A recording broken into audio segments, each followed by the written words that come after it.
ದೇವಕಿ ನಂದನ ಯಾದವ ಕೃಷ್ಣನ ಭಜಿಸುವ ಶರಣ ಗುರುವೇ. ಜಾನಕಿ ರಮಣನ ಶ್ರೀ ಜಯ ರಾಮನ ಪೂಜಿಪ ಹರಿಯ ಮಗುವೇ.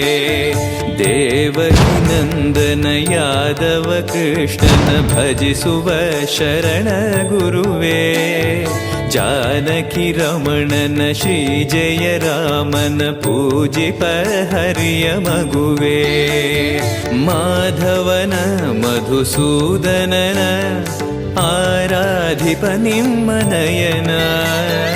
ಕೇಶವನ ಹರಿಗೋವಿಂದನ ದಾಸನಾಗಿ ಜನನ.